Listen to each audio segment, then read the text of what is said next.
very important day for many reasons. We've had a lot of important days lately, but this is a meeting and a group of people that are doing an unbelievable job in a thing called crime, and in particular, violent crime. Today we're going to be discussing it, and I watched as a very incompetent mayor from Chicago said, well, what do they know? They only arrested 9 people. I said, 9 people? We didn't arrest 9 people. We actually arrested a total of well over 1,000 people. We took hundreds of guns away from young kids that were throwing them around like it was candy.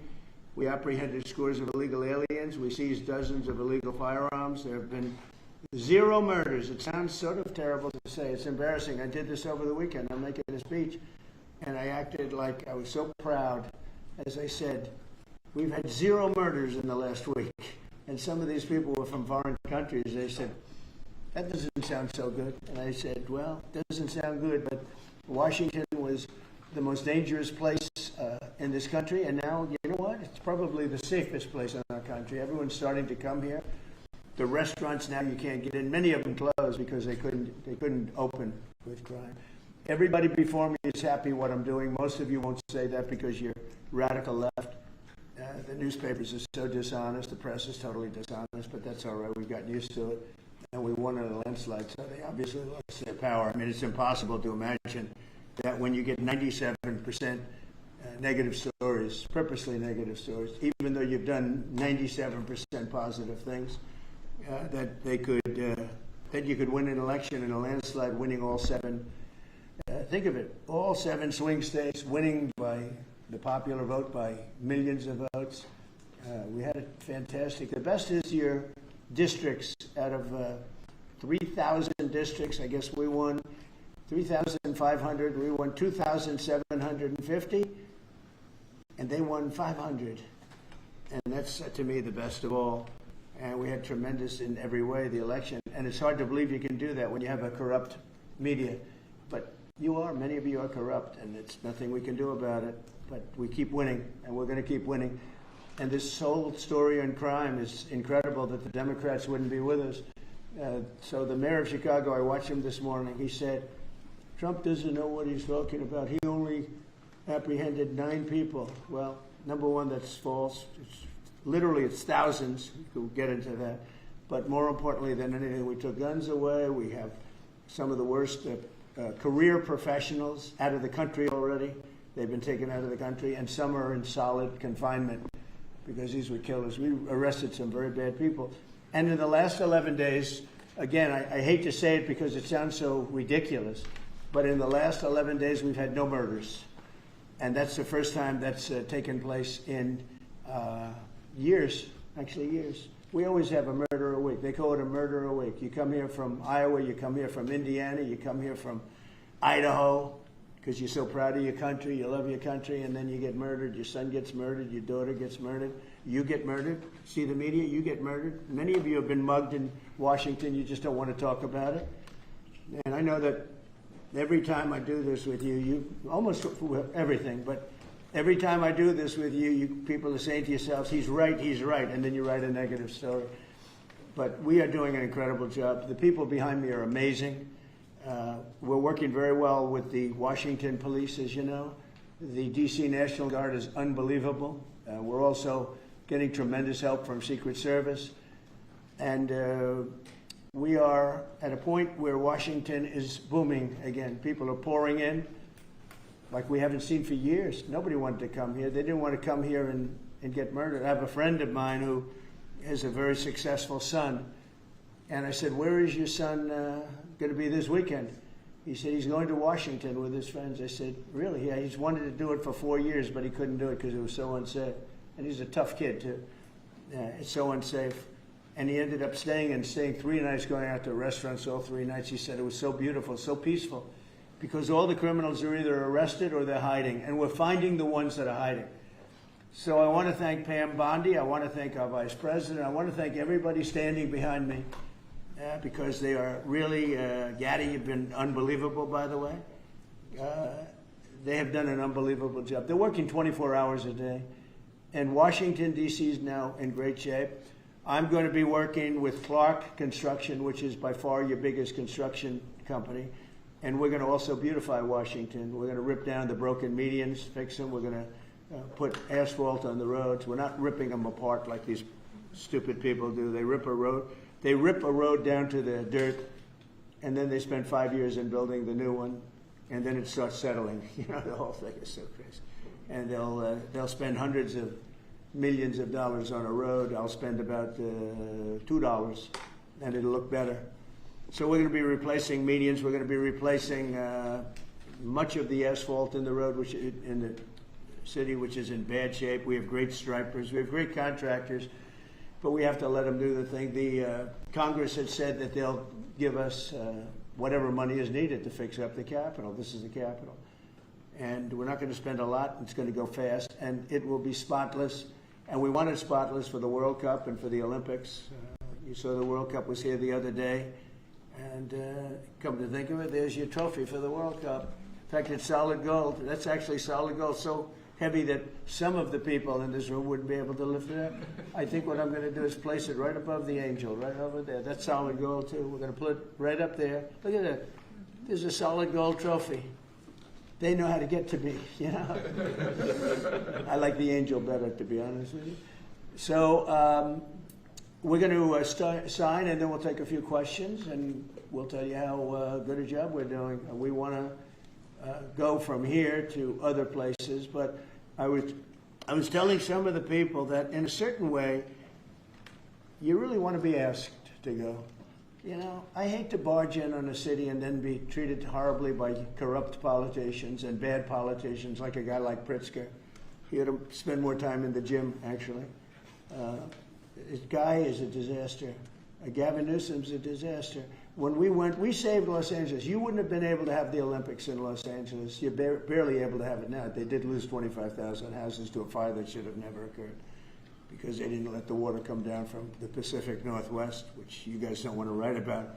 I had to break into the water supply to let the water down. And even now, we want more. We can have much more. It's less than half of what should be coming in. I don't know, they have a political thing about it. It's like the craziest thing I've ever seen. But I don't like going to a town, city, place, a state, and then be criticized by some corrupt or incompetent governor where crime is rampant. Like, take a look at D.C. Crime was rampant. It was at the all-time worst. It got really bad during the Biden 4 years. And then I have a mayor stand up and say how crime has reached a 30-year low. 30-year low. People are being killed left and right. And it's not a 30-year low. Think of it.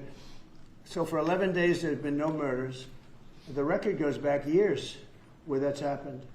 They haven't seen that happen in years. And then people stand up, and instead of thanking us, which they should do, and she's not that bad. She's better than most. But, you know, you have people, I watched in Illinois, Chicago, Illinois is a disaster. I have property there. It's a disaster what's going on in Chicago. And you get Pritzker, he's violating our rights. I think this is another men and women's sports thing. I think this is one of those, you know, they call them 80-20 issues. I call them 97-3. I think the Democrats better get smart. And, you know, politically, I hope they don't. But actually, in terms of love for the country, I hope they do, because it would be good to work together. So I'm thinking about, you know, when I have some slob like Pritzker criticizing us before we even go there, I made the statement that next should be Chicago, because as you all know, Chicago's a killing field right now. And they don't acknowledge it. And they say, we don't need him, freedom, freedom. He's a dictator, he's a dictator. A lot of people are saying maybe we like a dictator. I don't like a dictator. I'm not a dictator. I'm a man with great common sense, and I'm a smart person. And when I see what's happening to our cities, and then you send in troops, instead of being praised, they're saying you're trying to take over the republic. These people are sick.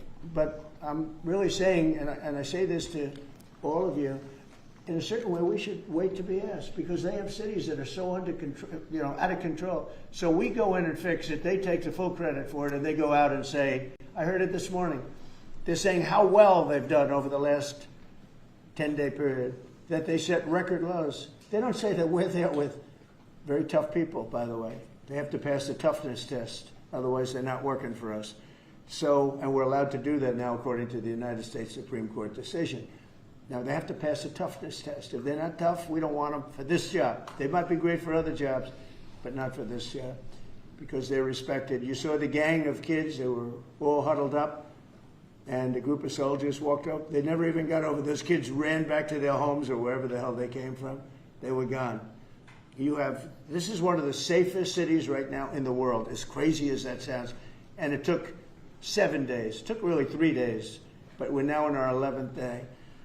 So I want to thank you. So we had all of these things, 439 illegal alien criminals have been removed, and we have 6 known gang members, some of the worst leaders of gangs anywhere in the country, MS-13 and Tren de Aragua. We have 2 missing children that have been recovered. They thought they were gone. We brought them back to the family. The family started crying. They couldn't believe that they saw their child again.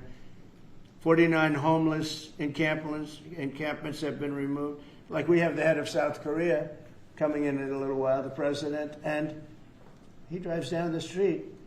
Already, his people have told me, he said, what happened? It's so clean. We always came here, it was filthy dirty with homeless and papers all over the road. That's the other thing. Those roads are swept immaculate.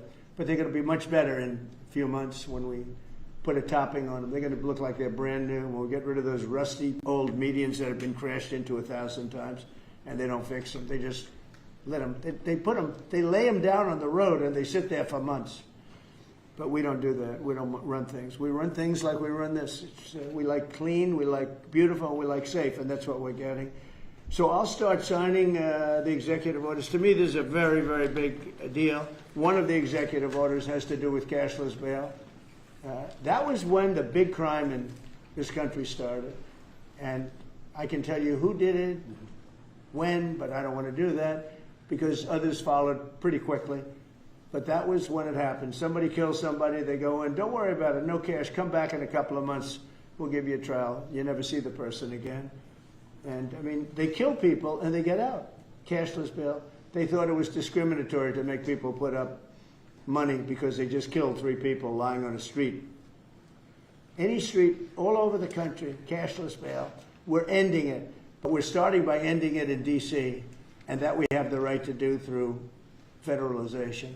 Okay, let's go. Could I ask you to say exactly what this is? Of course. So as you've consistently identified, sir, cashless bail policies are a key driver of the disorder we see on city streets all over America.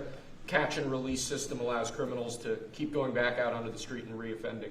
What this executive order does, it charges your Attorney General with identifying jurisdictions all over the country that have cashless bail policies, and then it withholds or revokes federal funds and grants that are flowing to those jurisdictions to ensure that we're only supporting the people who have reasonable common sense policies around crime. So what area does it cover? Potentially anywhere that has a cashless bail policy. So some of the largest cities, some of the most left-wing states in America Almost have adopted. all of them, right? Illinois would be a great example of that, sir. Oh, they have a great cashless bail. You don't even have to go to court sometimes. No, Illinois, I love that state. It's a great state, but it's run so badly by Pritzker. They threw him out of the family business and he becomes governor. Now he wants to run for president. I don't think that's going to happen. Okay, we'll sign right here, right? Sir. So important. And this isn't Republican, Democrat. This is, and by the way, most Democrats agree with this. But this is just, we got to bring our country back. Okay?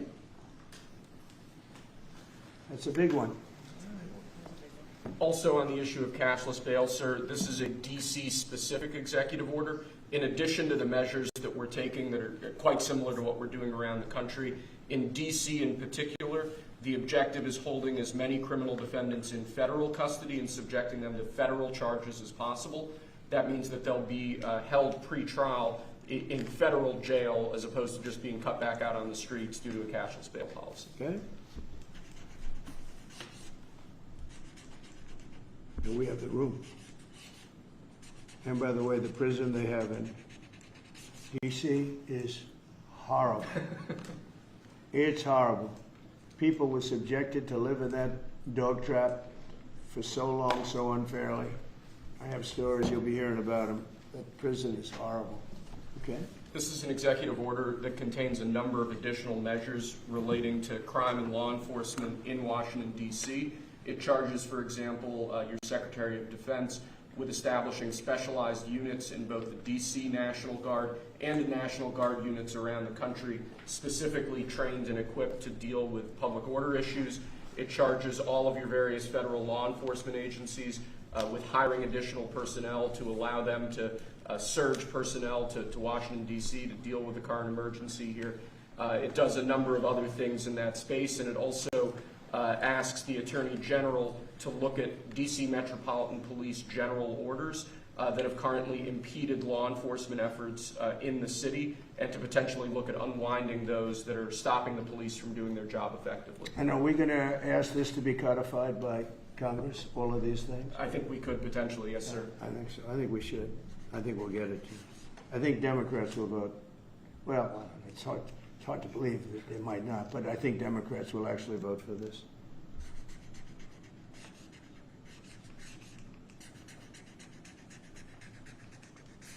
There's no auto pen that can do that. Right? Look at that, Pam. Is that a good signature? Seriously, is that a good signature? Who can write like that? Nobody. I don't know. That's the other thing. I assume we're looking at the whole auto pen scam. Sir. Because the person that ran it said he spoke to it briefly twice about nothing. That means that all those pardons that he gave to some very bad people, very unpatriotic people, very evil people, it looks to me like those pardons are worthless. Because, number one, you shouldn't use an auto pen, very specifically. But if you do, it has to be a very good reason. And they have to know that the president wanted it. The president didn't want this. The president didn't know he was alive, okay? He never approved any of this stuff. He wasn't for open borders and all the other things. He was never for open borders. I've known Biden a long time. He was never very sharp, but he was never in favor of open borders and all of the other things he did to destroy our country. Let's go. Lastly, sir, this is an executive order on flag burning. It charges your Attorney General. Would you listen to this? This is very important. Flag burning. All over the country, they're burning flags. All over the world, they burn the American flag. And as you know, through a very sad court, I guess it was a 5-4 decision, they called it freedom of speech. But there's another reason which is perhaps much more important. It's called death. Because what happens when you burn a flag is the area goes crazy. If you have hundreds of people, they go crazy. You can do other things. You can burn this piece of paper. But when you burn the American flag, it incites riots at levels that we've never seen before. People go crazy. In a way, both ways. There are some that are going crazy for doing it. There are others that are angry about them doing it. Do you want to discuss that? Sure. So what the executive order does, sir, it charges your Department of Justice with investigating instances of flag burning, and then where there's evidence of criminal activity, where prosecution wouldn't fall afoul of the First Amendment, and instructs the Department of Justice to prosecute those who are engaged in these instances of flag burning. And what the penalty is going to be, if you burn a flag, you get 1 year in jail. No early exits, no nothing. You get 1 year in jail. If you burn a flag, you get, and what it does is incite to riot. I hope they use that language, by the way. Did they? Yeah, incitement is incite to riot. And you burn a flag, you get 1 year in jail. You don't get 10 years, you don't get 1 month. You get 1 year in jail, and it goes on your record.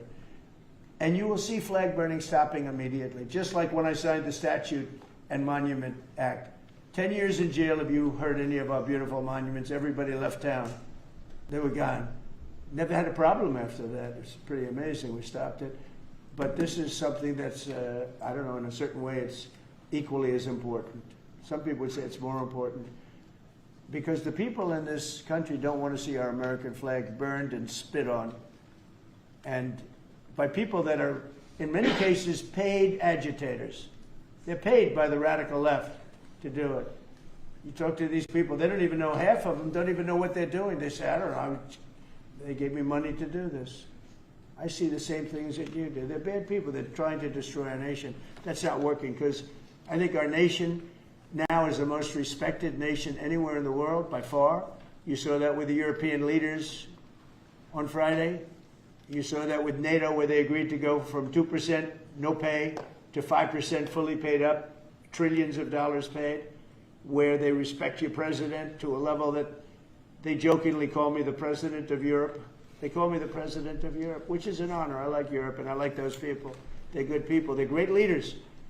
And we've never had a case where 7 plus really 28, essentially 38 countries were represented here the other day. 38 European countries were represented. European and other countries were represented. And it was a great meeting. But your country is respected again. I say it all the time. 1 year ago, our country was dead. Everybody said it. We had a dead country. We were not going to survive. Now we have the hottest country anywhere in the world. So it's an honor to be involved. And this group has a lot to do with it, right behind me.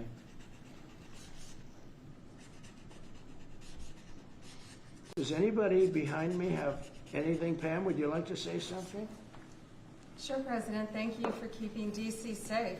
You know, just a couple examples of a mother, a single mom, whose house was burglarized, and the defendant got out on cashless bail, went back the next night and burglarized her house again. That's why this is so important. A man got in a fight with another guy. He had a gun. He was let out. Next night, he got up, went back, and killed him. So that's why it's so important, President, what you're doing. And thank you for protecting the American flag. And we'll do that without running afoul of the First Amendment as well.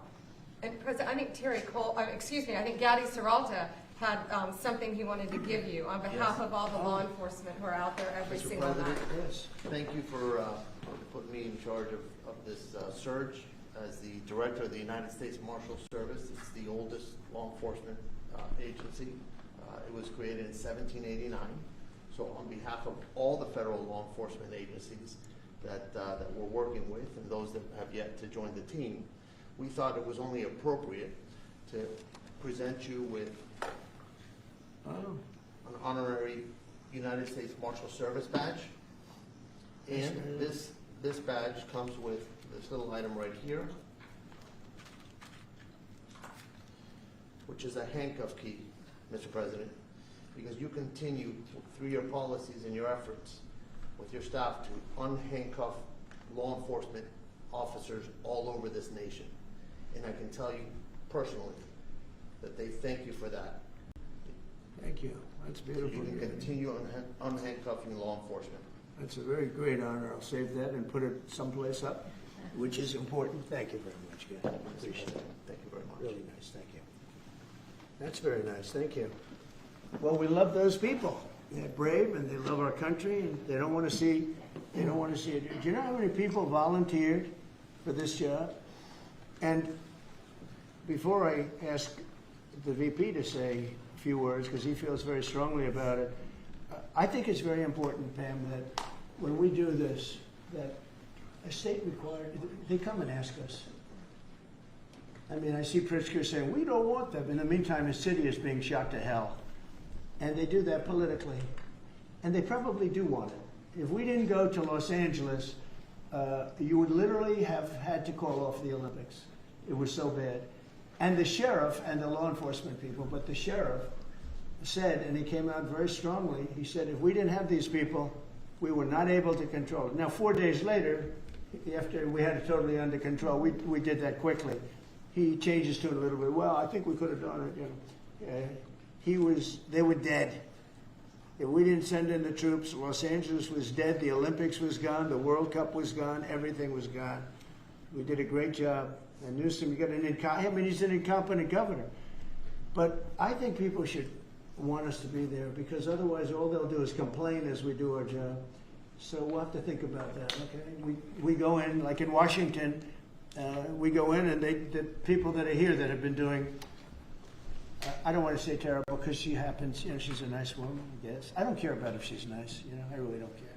I want her to do, I'd rather have her be horrible but do the job.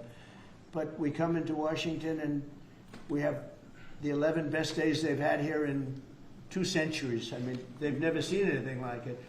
Let's go 2 decades. in over 20 years, they haven't seen anything like what happened. And now they're out there saying, we don't have crime in Washington. Well, that's true. For 11 days, you don't have crime. But before that, everybody was getting hit and mugged, and you people could not walk to your office without security. That's how unsafe it was.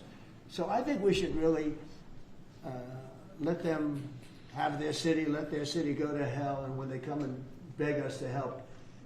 The only problem is we want to save it for the people, because the people want us there.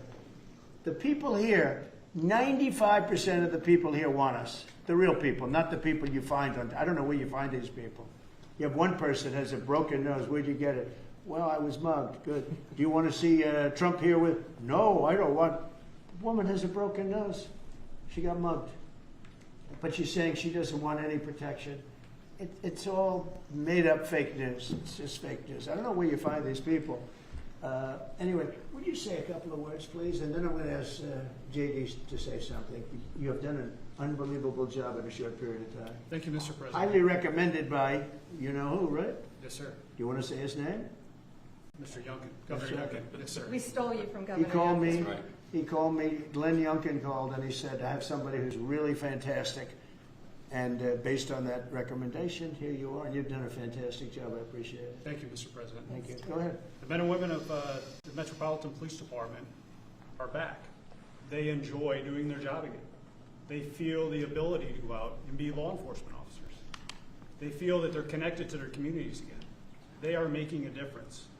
Thanks to you, Mr. President, and our federal task force, you are making DC safe once again. Thank you, sir. It's going to get better and better. Well, it can't get much better. There's no crime. I read where crime's down 89%. I said, really? Who are the 11%? Okay? There's no crime. JD, please. Yes, sir. Well, thanks, Mr. President. Thanks to the incredible team here. You know, I want to echo something the President said where you say there haven't been murders in a couple of weeks in D.C., and it doesn't sound good, but then you talk to local law enforcement, and I didn't realize that this town averaged one murder every other day for the last 20, 30 years, which means that in 2 short weeks, the President and the team have saved 6 or 7 lives, people who would have been killed on the streets of D.C., who are now living, breathing, spending time with their families because the President had the willpower to say, no more. We're not going to give the streets of D.C. over to vagrants and robbers and murderers. And the last point I want to make, sir, to your point about we want people to welcome us, to ask us, because look at Governor Pritzker in Illinois, or Governor Newsom in Los Angeles, or Governor Moore in Maryland.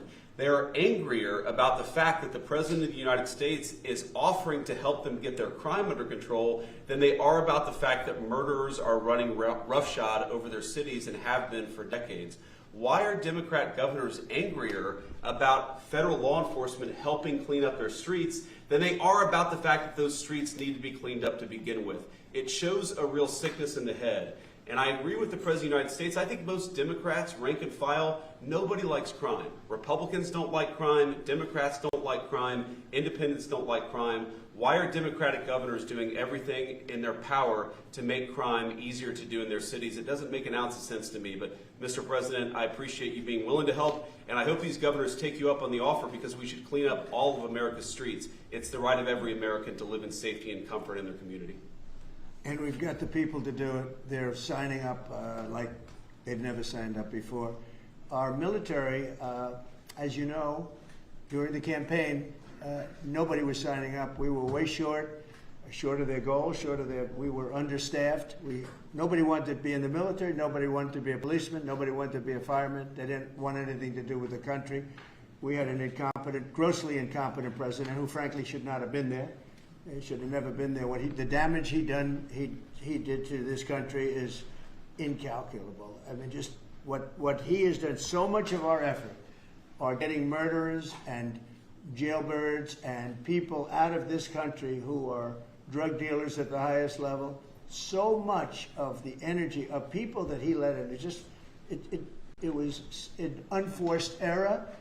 But I don't think they think it's an error. But I don't believe he believed it. It was the radical lunatics that surrounded this guy at this desk, who are brilliant people, but with the wrong philosophy. There were some brilliant people, but they're evil people, and they're going to be brought down. They have to be brought down because they really hurt our country. But we're getting it back very quickly. And I'll tell you something, our country's Now it's stronger. I think we're more respected than we've been respected in 100 years. It's a whole different ballgame. JD, could I ask you, Yes, sir. you gave a stat on murders here. What were the numbers? You said in a short period of time how many people were murdered? Local law enforcement told me, sir, that in the past 20 or 30 years, D.C. has averaged a murder every other day. That's, 200 murders a year, 150, 250, but about every other day a person has been killed on the streets of Washington, D.C. We've been doing this for 2 weeks. 0 people killed. That's real lives saved that the media and, frankly, the entire Democratic Party should be saying, thank you for saving lives instead of attacking the President of the United States for doing so. You know, when a person, unfortunately, will probably happen at some point, when a person's murdered in D.C., it's going to be the biggest story maybe in history. Right? Yes, sir. Somebody was murdered in D.C. Trump is failing. No, we're not failing. We have a safe city. This is maybe the safest city in America right now. That's how good it is. And it would be nice to be appreciated. These people eventually, they're going to have to be appreciated for what they're doing. And they're going to have to be appreciated by the officials that are really happy when we go in because they've lost control of their place. Steve Miller, please say a few words. Thank you, sir. So just to, first of all, follow up on what the Vice President said. No police officer working in the city can remember a time in their lives when there has been no murders. You can work at the police department for 20 years, 30 years, your whole life. We've checked the records. No one can even find a record of being murder-free for as long as you've been murder-free under President Trump's leadership. Additionally, and the President spoke about this before, we've uncovered, in the process of uncovering, a massive scandal in Washington, D.C. with the doctoring of crime stats. And the Department of Justice, under the Attorney General, is leading the effort to uncover this. But when we ultimately share the results, it will stun you. The extent to which, even though D.C. had the worst crime in America, honestly measured, it dramatically understated how bad it was. There's even accusations that murders and homicides were reported as accidents instead of murders. I mean, this is how severe the manipulation of the crime data has been in this city, and it will all be uncovered and it will all be brought to light. You know, I've had a chance to spend some time, as did everyone here, with the police officers in the city. Members of the public are going up to them and thanking them, just overflowing with gratitude, because for the first time in their lives, they can use the parks, they can walk on the streets. You have people who can walk freely at night without having to worry about being robbed or mugged. They're wearing their watches again. They're wearing jewelry again. They're carrying purses again. People had changed their whole lives in this city for fear of being murdered, mugged, and carjacked. It is a literal statement that President Trump has freed 700,000 people in this city who were living under the rule of criminals and thugs. And the last thing I'll say is that under the efforts of Terry, to my left and many here, what they found also is that the street criminals here in Washington, D.C. were doing business directly with the transnational criminal cartels, the foreign terrorist organizations. So not only was the city being run by these criminal thugs, but they were working with some of the most dangerous terrorist organizations on the planet to traffic weapons and drugs into this city. And what we are uncovering every day is shocking to us, and we look forward to sharing all the results with you. But President Trump, your leadership has uncovered some of the great public safety scandals of our life, and now because of you, people are safe and free for the first time ever in this city. Thank you very much, Steve. You know, in Los Angeles, Beverly Hills is, a great place. I have a house there. I had a house there. I used to spend a lot of time there. And a great place. Do you know that I have friends, they leave their trunk open for their car because they know they're going to be vandalized. They don't want the trunk ripped off in order for them to steal what's in the back. They leave the doors open so when they go in to steal the radio or whatever they take, that they don't rip off the door. They leave the doors totally open so the criminals, when they go and open the door, they'll have to break the windows and kill the car in order to steal whatever it is in the car that they're looking for. And that's at a level that nobody's ever seen before. Nobody lives like that. I have another friend, he has a garage, and in order to save his garage door, he leaves it open so that people can just walk into his garage, take whatever they want, and leave. But all the cars so many cars, I've been told this by many people, stars, big people, they leave their doors open so the doors aren't destroyed by these criminals. All over Los Angeles this is taking place. And you know that, I mean, you've heard that. Christie, could you say a few words? Please? Sure. Well, Mr. President, I think one of the most impactful statistics that you used today was of the 1,000 arrests that have happened already so far, 439 of them were illegal criminals, which means they never should have been in this country to begin with.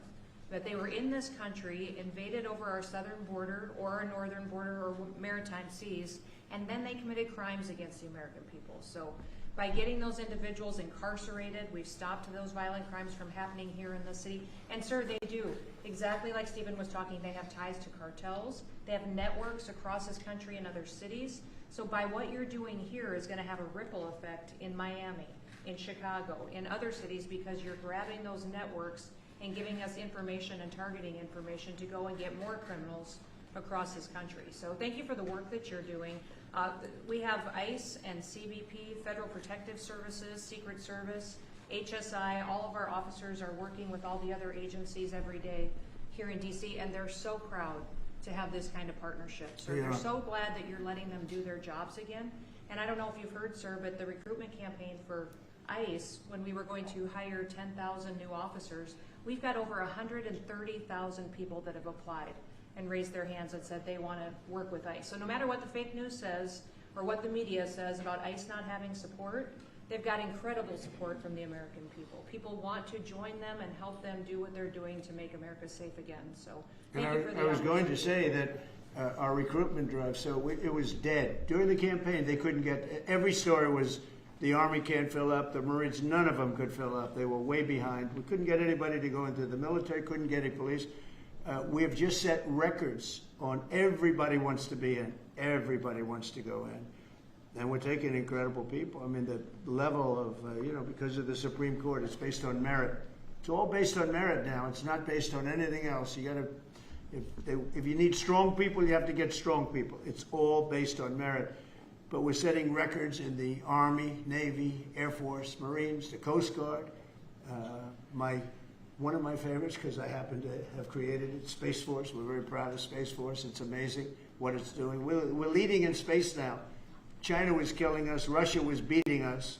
China was killing us. We're not killing China. We are leading in space by a lot because of Space Force. So we're very proud. But everybody wants to go in. We went from not, and you know how bad that is for the spirit when every story that you were writing a year ago was that nobody wants to go into the military anymore. And if you're in the military, you know how deflating that is? You go and be a family. Nobody wants a job that you have. Well, now it's the opposite. Everybody wants to be there. And that includes police and fire and everything else. You're doing a good job. Thank you, sir. You're stopping a lot of wars. just the presidents we're stopping. We've stopped 7 wars, and really the number is actually 10. We're not including a couple, and we're not including in there what we did with Iran, stopping their nuclear play. They would have had within a month or two, they would have had a nice big nuclear weapon to use. That's not going to happen. That won't happen. Pete, go ahead, please. Yes, sir. Well, Mr. President, thank you very much for your leadership. And the Defense Department is proud to be a part of this task force.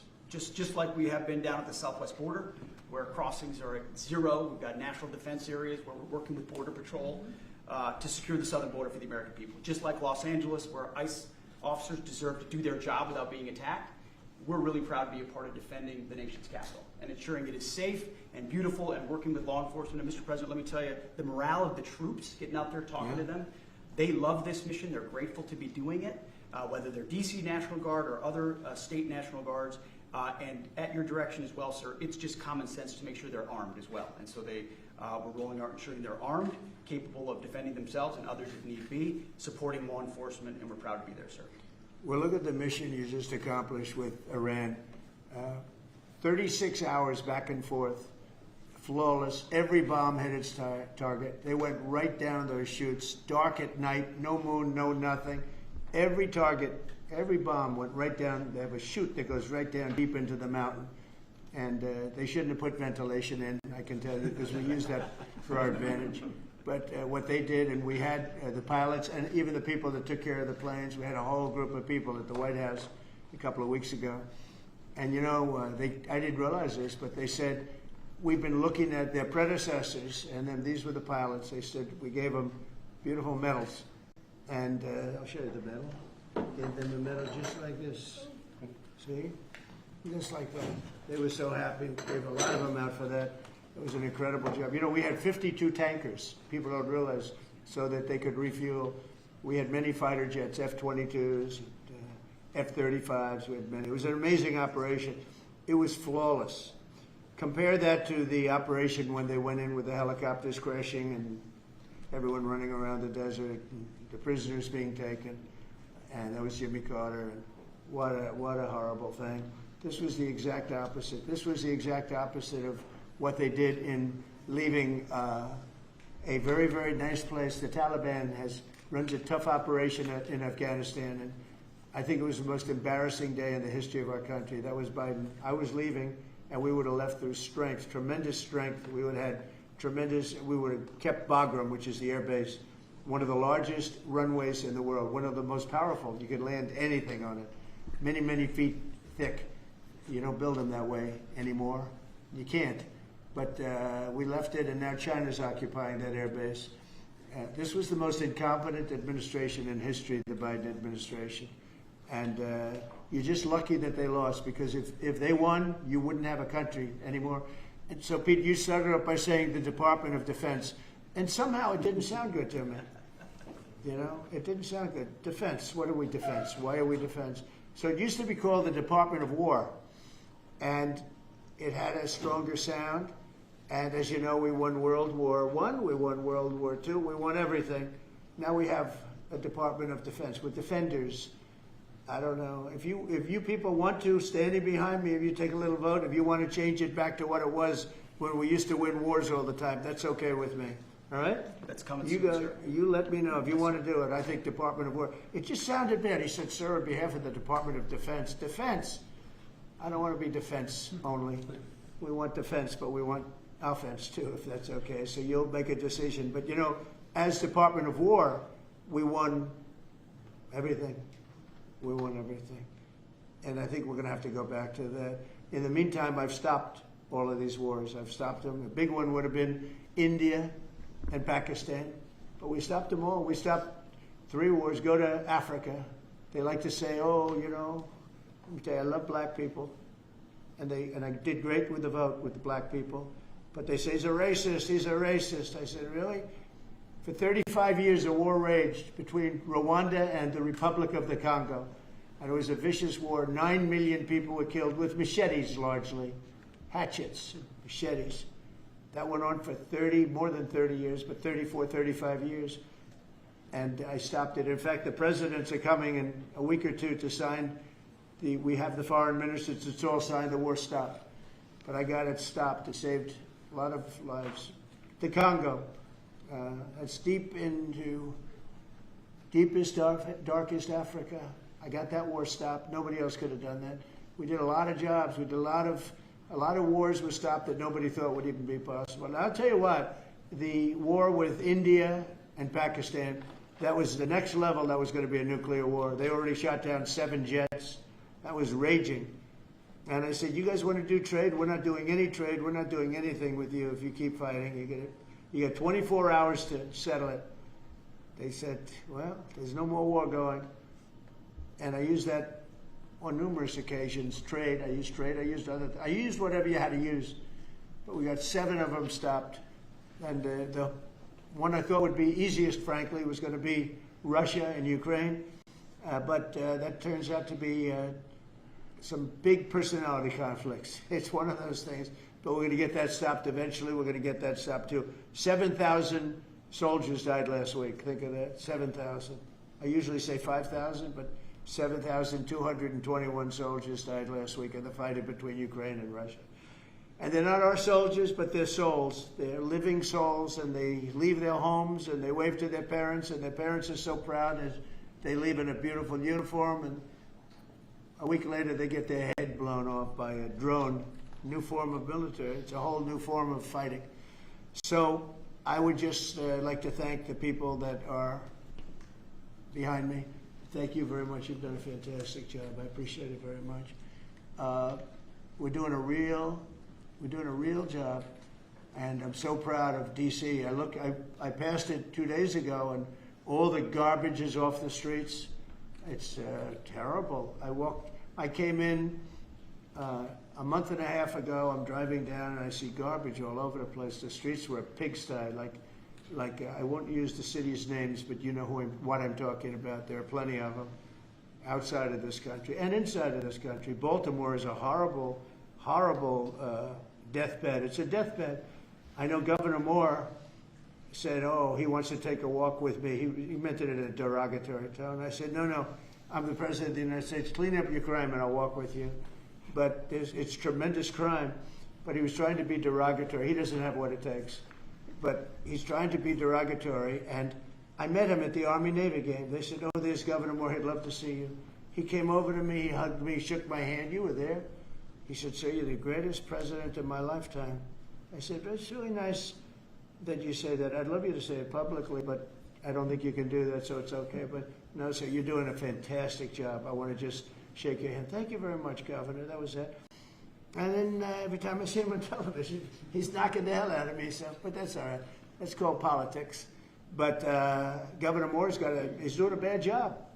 Newsom's doing a bad job. All of their potential candidates are doing a bad job. I can't imagine Pritzker being even a candidate, but somebody said he is. He can't do the work, can't do the job. He's not temperamentally suited. So I just want to thank you all for being here. Do you have some questions? Yes, sir. Is the Pentagon, and maybe the Secretary of Defense can weigh into, is the Pentagon preparing for military deployment to Chicago? And with what you said there, are you waiting for the government? We're ready to go anywhere. We have want them to call a you, though? full complement of great human beings. We're full. You know, our military is full. We were way empty 1 year ago. Now we're full. So we can go anywhere on less than 24 hours notice. Are you waiting for the government? And we're doing a lot to interdict to stop drugs from coming in too. We have ships out on sea. You know, we have nobody coming through our border anymore. Nobody. Doesn't that feel good to know that you don't have prisoners coming in and, you know, killers, murderers? We had 11,888 murderers come in, led in by the Biden administration. Many of them have been captured, but we still have a couple of thousand that are out there. Some of them, 50% of them killed more than one person, okay? But a lot of them have been captured. What they've done to our country, these people that circle this moron that we had behind this desk, what they've done to our country is unthinkable. It's unthinkable. I mean, if you think so much of our time is devoted to correcting a problem that all they had to do is say, close the borders. Remember when he said, well, I have no power to close the border. I have to go back and get an act from Congress. I didn't get an act from Congress. I came in, I said, close the borders. And Tom Homan, who's not here, has been fantastic, Christy, right? Yes. Tom Homan is great. He's a fantastic man and respected by everybody. But I said, Tom, close the borders. Christy, close the borders. The borders were closed. We didn't go to Congress and get permission. We just closed the borders. And in the last 3 months, hard to believe this one too, in the last 3 months we've had 0 people come into our country illegally through the southern border. Nobody would have said that's possible. Yeah, please. Thank you, Mr. President. Today, MS-13 gangbanger and human trafficker Kilmar Abrego Garcia turned himself into ICE in Baltimore. Do you have any comment on this? And why are the Democrats so emotionally attached to this man who beats his wife and is part of a terrorist organization? Because they think he's going to be good for votes, and I think he's very bad for votes. These people are deranged. He's not good for votes. He beat the hell out of his wife. His wife is afraid to even talk about him. She's been mauled by this animal. And, you know, through a system of liberal courts, you know, he's doing things. But, no, we have that under control. And Pam has got that very much under control. Do you want to comment on it? No, we've got him under control. He will no longer terrorize our country. He's currently charged with human smuggling, including children. The guy needs to be in prison. He doesn't need to be on the streets like all these liberals want him to be. And as part of this operation here in D.C., we've also taken off MS-13 members. We've taken, I think just last night, we got a TDA guy off our streets right here, right around from where we all work. Another TDA member gone because of this project. So we're going to keep America safe from all of these foreign terrorist organizations, including Abrego Garcia. Okay? Mr. President, President, if we could get your reaction, sir. The Israelis bombed a hospital in Gaza, killed 20 people, including 5 journalists. When did this happen? This happened overnight, today. I didn't know that. Any reaction to this? Well, I'm not happy about it. I don't want to see it. At the same time, we have to end that whole nightmare. I'm the one that got the hostages out. I got them out. All of them. Steve Witkoff has been amazing. He's done a great job. But I'm the one that got them all out through my people and through me. And now we're left with probably a little bit less than 20 because I think 1 or 2 are gone. And I said a long time ago, I'm going to get them out. But when we get down to that final 10 or 20, these people aren't going to release them because they're dead after they release them. So it's a nasty situation. Very nasty, horrible thing. Mr. Yes. President, could you please elaborate on your post on South Korea? What were you referring to? Well, I heard that there were raids on churches over the last few days, very vicious raids on churches by the new government in South Korea, that they even went into our military base and got information. They probably shouldn't have done that, but I heard bad things. I don't know if it's true or not. I'll be finding out. As you know, your new president's coming in just a couple of hours coming here. I look forward to meeting him. But we won't stand for that. We just won't stand for that. Sorry, Yes. Are you prepared to order National Guard troops, though, into American cities if those governors don't request the federal deployment? I am, but I also think that, look, Chicago, everybody knows how bad it is. Everybody standing there knows. We know. You don't have to be doing any studies. They should be saying, please come in. Pritzker should be saying that. You know, I did a favor for Christy Whitmer, a good favor, I think, with the fish, the carp, the China carp. Did you ever hear of it? China carp. And it's taken over your Great Lakes. You know about that, right? And she came and she wanted to know if it's possible for us to do something about it. And I said, well, I'll do. But I think it's appropriate that the person from Illinois, the governor from Illinois, asks also. It's a tremendously expensive project, actually. It's invasive. It's horrible what's happened. And we can do it with GSA and various people. But we can do it. We're going to just have to see what happens, okay? We're going to have to see what happens. But You have the legal but authority. the governor of Michigan came, was very respectful, asked for it. She's done a good job. I did that. I opened the Air Force Base, kept it open for F-35s and various planes, F-22s too. I did that for the state of Michigan at her request. And I will, and also at our congressmen. We have congressmen that are unbelievably pro-Michigan up there. But some of this stuff, like the lakes, the Great Lakes, this is a big problem that nobody ever talks about. Most of you probably have never heard of. We have a pretty violent fish that comes from China, China carp, Chinese carp. And you see them jumping out. They jump into boats and they jump all over the place. They've got a lot of energy. And there's a way of getting rid of them. It's very expensive. And I didn't get a request from the governor of Illinois, who is affected maybe more than anybody else, right? And I think until I get that request from that guy, I'm not going to do anything about it. And I feel the same way about crime. We go in, we will solve Chicago within 1 week, maybe less, but within 1 week we will have no crime in Chicago, just like we have no crime in D.C. But, I don't like to go in and do it and then have somebody stand up and say what a great job he's doing on crime. And we don't want the military in our state. We don't want the military. Do you understand?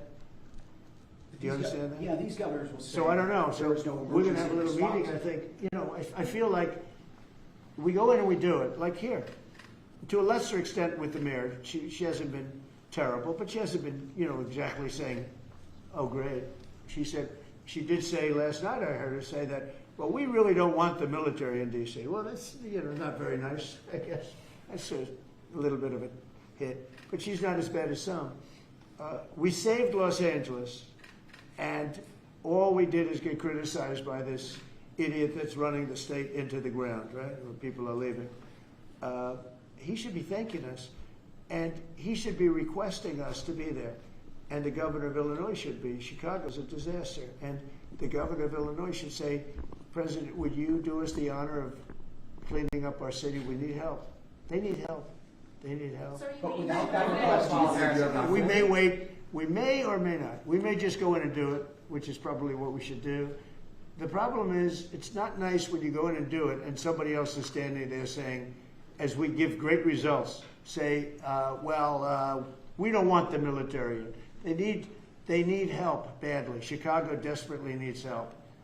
Just look at the crime statistics. Look at the statistics that JD said about, even I didn't know it was that bad. That's terrible. But all I know is we're being celebrated because we went an entire week. Now it's 11 days. We went an entire week without a murder. And I said, boy, that sounds terrible. I didn't know how to, I actually made a speech. I didn't know how to say it because it's a great number. It's a great thing. But it sounds so bad. I mean, supposing you're from a foreign country which is properly run and they don't have murders and things, right, so much, or in some cases virtually at all. And you have somebody saying, I'm proud to announce that nobody was murdered in the capital of the United States this week. It sounds terrible, but Mr. President, Gavin Newsom, you've mentioned Gavin Newsom on crime. Gavin Newsom, yes. Is there a federal mechanism you're hoping to use to fight back against his redistricting constitutional amendment, or is that? Well, I think I'm going to be filing a lawsuit pretty soon, and I think we're going to be very successful in it. We're going to be filing it through the Department of Justice. That's going to happen. And we're also going to be filing a lawsuit on blue slipping. You know, blue slips make it impossible for me as president to appoint a judge or a U.S. attorney because they have a gentleman's agreement. It's nothing memorialized. It's a gentleman's agreement that's about 100 years old, where if you have a president like a Republican and if you have a Democrat senator, that senator can stop you from appointing a judge or a U.S. attorney. In particular, those are the two, I guess anything, but those are the two that are very important. So we have numerous states where we have unbelievable people. Now, Jay Clayton was just approved in the Southern District, but he was so good. He was a top student, top schools, top everything, went to Sullivan and Cromwell, became the head of Sullivan and Cromwell, came down here, was Securities and Exchange Commission, ran it for 4 years during my term, like impeccably, beautiful job. He did an incredible job. And we went to court. And the judges, Democrat judges, voted that he could. That's the only way you get by it. But generally speaking, you can't do that because you'll have judges from the other party. So Jay Clayton just got approved, and he's in. But he didn't get approved by the senators. He got approved by the court system in New York, which was a great thing. And I had a big victory in New York, I might add. I saved myself $500 million with a fake, corrupt attorney general, a really corrupt person with a corrupt judge who was disgraceful, and they're being mauled right now by everybody.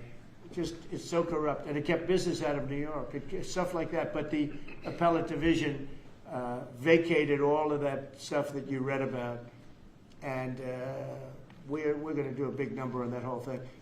You can't have a corrupt court system. You can't have that. You have to have borders, and you have to have a free press. Otherwise, you don't have a country.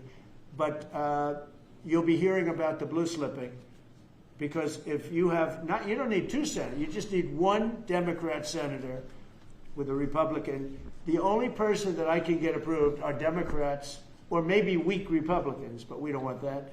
But the only person I will be able to get approved in any of those states where you have a Democrat will be. I can't get a U.S. attorney. I can only get a Democrat U.S. attorney. And this is based on an old custom. It's not based on law, and I think it's unconstitutional, and I'll probably be filing a suit on that pretty soon. Yeah, please. During the campaign, you called Kamala Harris a communist, but the Biden-Harris administration, they never called for nationalizing a private company with the federal government like you're proposing with Intel.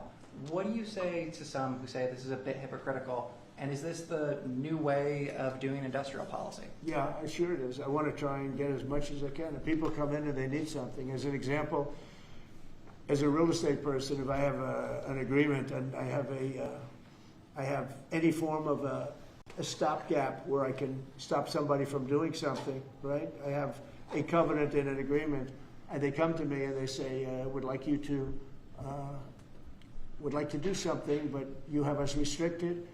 If I do that, they usually have to pay. Now, in the case of Intel, it was interesting, but I hope I'm going to have many more cases like it. Intel came in. I met with the gentleman. I had a lot of respect for him. He came in under a little bit of a cloud. I liked his story. I thought he was good. I think he really means to do a good job with Intel. I said, I'd like to ask whether or not you'd give because the story, a lot of people said I invested in Intel. I didn't invest, but I invest my heart in it and my soul because I want the country to be strong. But I said, I'd like you to give 10% of Intel to the United States of America. Not to me, to the United States of America. And I said, if you have them as a partner, you have the United States as a partner, I think that would be a very good thing for Intel. And he thought about it, a little bit different, and he said, I like that idea very much. We have a deal. And I just made $10 billion or $11 billion for the United States of America. And yeah, there will be other cases. If I have that opportunity again, I would do that. And then, you do have stupid people say, oh, that's a shame. It's not a shame. It's called business. If somebody's willing to give you 10% of a company and you're not paying for it, and I will tell you, with a company like Intel, as you know, it's had difficulty. I want them to do well. I want them to do well anyway, but I want them to do well in particular then. But isn't public ownership of a private company a new way of doing business in the business of the United States? Isn't that what you were sort of projecting? So are tariffs. So as you know, the stock market went up almost 1,000 points on Friday. And it went up not because of this very, I think, terrible, hello? Who is that back there? Get out of the room. It went up because of something much different. It went up because it was announced, CBO announced the numbers, and as you know, they gave no credit to tariffs. They said they made a mistake, that the trade deficit will be reduced because of Trump's tariffs, will be reduced by $4 trillion, right? Is that what they said, right? They said $4 trillion, and the market went up like a rocket ship because the tariffs are good. Well, tariffs aren't that usual. If the 7 wars I stopped, 4 of them were because of the fact that I had tariffs and trade. And I was able to say, well, if you do this, if you go fight and you want to kill everybody, that's okay, but I'm going to charge you each 100% tariff when you trade with us. You know what? They all gave up. I stopped 7 wars.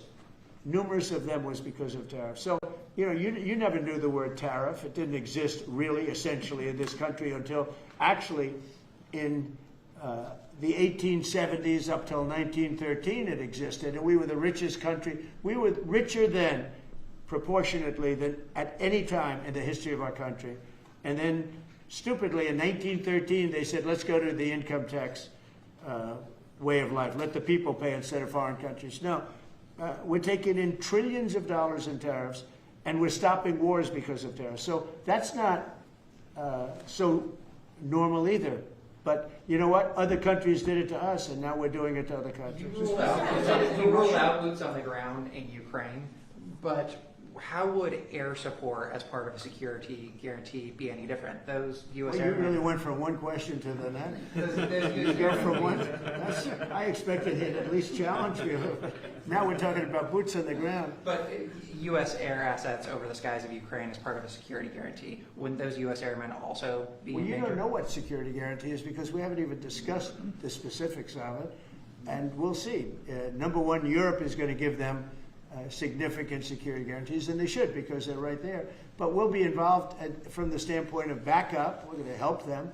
And I think if we get a deal, and I think we will, but if we get a deal, you're not going to, I don't believe you're going to have much of a problem. But we'll back it up because I want to stop seeing people being killed. When Biden was here, he gave $350 billion. You know this from covering business. $350 billion to Ukraine. I said that Zelensky's the greatest salesman I think I've ever met, better than P.T. Barnum, because he'd come to the country, he'd walk out with $50 billion every time. He actually came here once, he walked out with $100 billion. We're up to $350 billion. I got $1 trillion worth of rare earth that we have from the country because I felt badly for our taxpayer. But I did something else at the NATO meeting, They are wealthy countries, but they weren't paying. And we don't pay any money to Ukraine anymore. Do you know that? In fact, it's the opposite. They request through NATO, we deal with NATO. We don't deal really with Ukraine. NATO requests missiles. They want Patriots. They want missiles. We give the missiles to NATO. NATO pays us in full and does what they want. I mean, I think they give them mostly to, they can do other things with them too, because we're dealing with NATO. We pay no money to Ukraine. We gave $350 billion to Ukraine. You know, if we didn't give that kind of money, and I was the one that gave the javelins, if you remember. I gave the javelins. They were very effective. They say Obama gave sheets and Trump gave javelins. They were very effective with those tanks right at the beginning. But you would have never had a war if I were president. You would have never had a war. Just to finish, we spend no money on Ukraine anymore. We were getting fleeced by a president that didn't know what he was doing. To be honest, I don't blame Ukraine. I mean, if they come and ask for $100 billion, then they get it.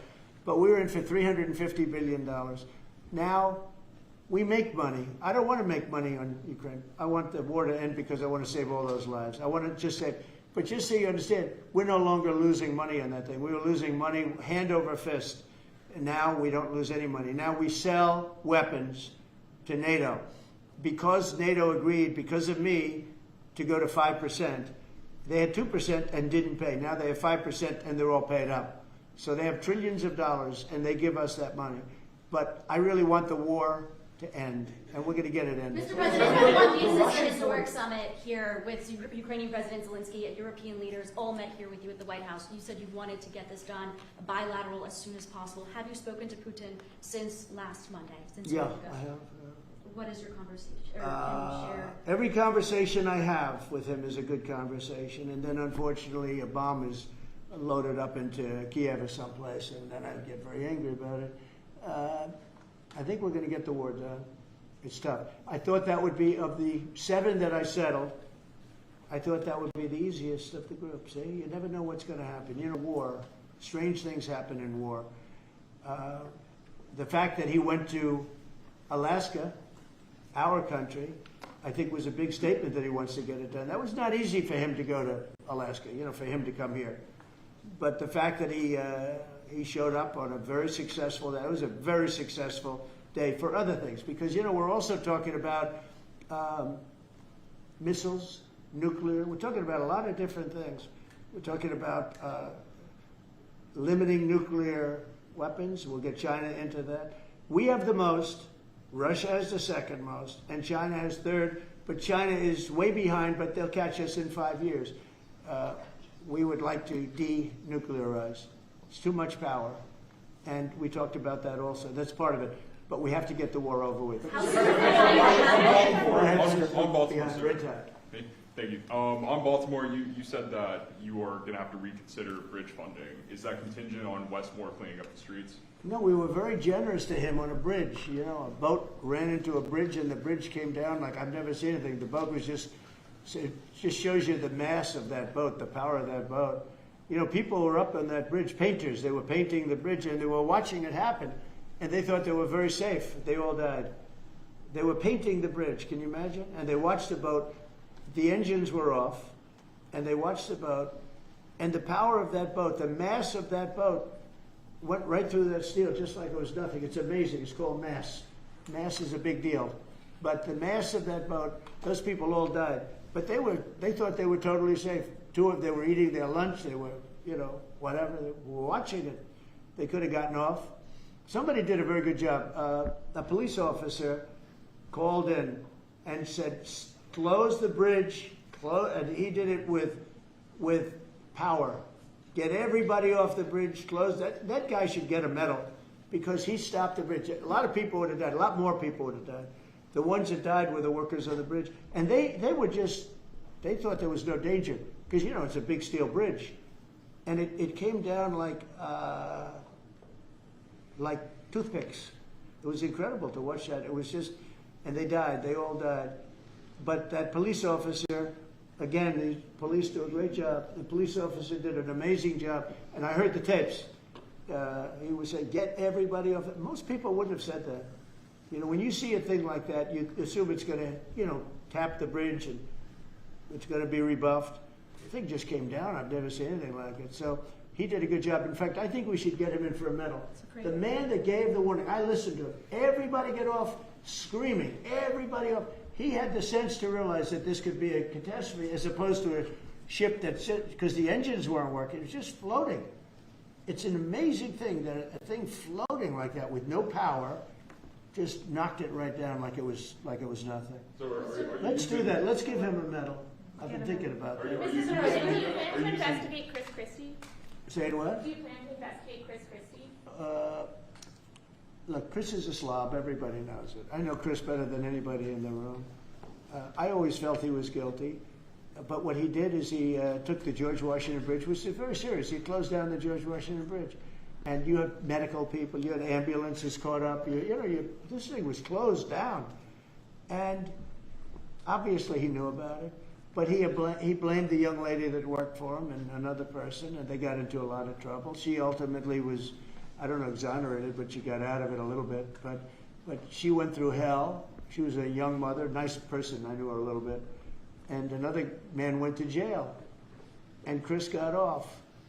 And so when I listen to Chris speak his hate, I say, oh, what about the George Washington Bridge? You know, tell me about the George Washington Bridge.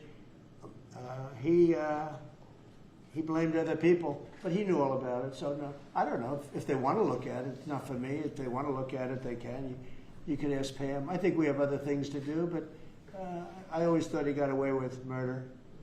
Mr. President, you plan to make an endorsement in the Texas Senate race between Ken Paxton and John Cornyn?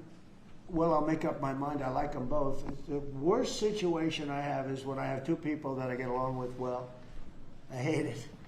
And they all want the endorsement. You know, I'm almost 100% of the people I endorse win. It's a great honor. And I got, as you know, I got the largest vote in the history of Texas by far. Nobody's ever gotten more votes in the last election. I think in all the elections, the 3 elections. But they like me in Texas. So people are waiting for me, but I'd rather not comment on it right now. I like both guys. They're both friends of mine. And they're both good and very different. There's some talk among congressional Republicans about another reconciliation bill. Where do you fall on that, and what would you like to prioritize? Well, I don't want to do cutting. I want to save all the different things. I'm going to cut things that are unnecessary, but the one thing I said, and I gave my word, we're not going to hurt anybody on Medicaid, Medicare, or Social Security. And in fact, we're doing great on Social Security. We found 300,000 illegals on Social Security. We got them out. And, you know, things like that make Social Security very, very strong.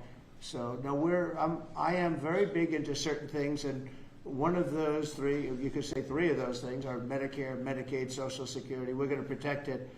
And so we'll see how everything works out. If we're talking about rescissions on other things, I'm always open to cost cutting. If we can cost cut, I like it, but nothing's going to happen to medical.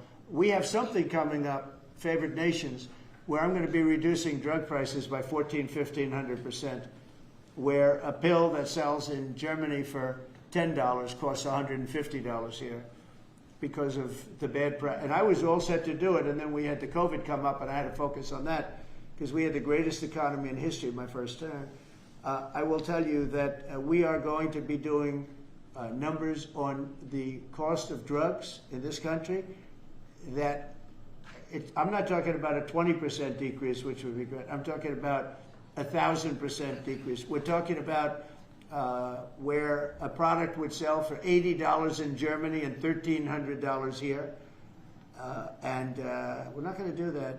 We were subsidizing the entire world, and we're not doing it anymore. I informed the drug companies. I informed the world. And if the world wants to, if countries in the world don't want to go along, then I'm going to put tariffs on those countries, and we'll make more money. But they have to go along with it. So this is moving along rapidly. Dr. Oz is in charge, Bobby's group, and they're doing very well. And we're getting great cooperation from the drug, because the drug companies know it's unfair. You know, for years they'd say, well, we had to do research, and we had to do. I said, I don't care. You had to do research for these other countries also. They are ready to go. and I'm ready to go. And you know, if I pull that off, there's no way a Republican will lose an election. There's no way. All right, one more question. Steve, what's this guy? He's the nicest guy I know, and he asks the most vicious questions. Why do you think President Putin is so reluctant to meet with President Zelensky? Because he doesn't like him. He doesn't like him. You know, they don't like. I have people I don't like. I don't like to meet with them. Sometimes I do like to meet with people I don't like. So how do you get them together? They don't like. No, they don't like each other really. And if we had a real president instead of a guy that got in there with a fraudulent election, if we had a real president, that war would have never happened. Putin actually said, he said, if Trump were president, it wouldn't have happened. Happened for a lot of reasons. Happened because of Afghanistan. When he saw how incompetent Milley was and all these guys were, I think he said, wow, this might be, because it was the apple of his eye. It would have never happened if I were president. Mr. President, you have built relationship with Russian leaders and also North Korean leaders. As they are getting closer, how would that affect your diplomatic approach? Well, I have very good relationships with Kim Jong-un, North Korea. I mean, a lot of people would say, oh, that's terrible. No, it's good. In fact, someday I'll see him. I look forward to seeing him. He was very good with me. We had 2 meetings. We had 2 summits. We got along great. I know him better than you do. I know him better than anybody, almost, other than his sister. His sister knows him pretty well. No, I know him well, and I got along with him. You know, I'm not supposed to say I really like him a lot, because if I do that, I get killed in the fake news media. But I got along with him very well, and we had no problem. If at the time Hillary Clinton won the election, you would have had a nuclear war. You would have had a nuclear war. We're not going to have a nuclear war. Once that happens, it's over. We're not going to have a nuclear war. No, but Kim Jong-un will meet at some point. I look forward to it, actually. But do you notice that since I came into office, you haven't had a problem with him? Hasn't been, you know, he tests lots of rockets. He does have great capability, I will say that. But I think a lot of good things are happening for our country, a lot of really good things. And the thing we're here today to talk about is crime, and specifically in D.C. I am so proud of what these people, every one of them, what they've done in D.C., because to literally stop crime on a button. I'd walk down that street right now. If I were, friends of mine are going out to dinner now. They haven't gone out to dinner in 4 years. They were petrified. Half the restaurants closed because nobody could go because they're afraid to go outside. Now those restaurants are open, and new restaurants are opening up. It's like a boom town. It's a great thing to see, and I'm very proud of the people behind me. Thank you very much, everybody. Thank you, President. Thank you, guys.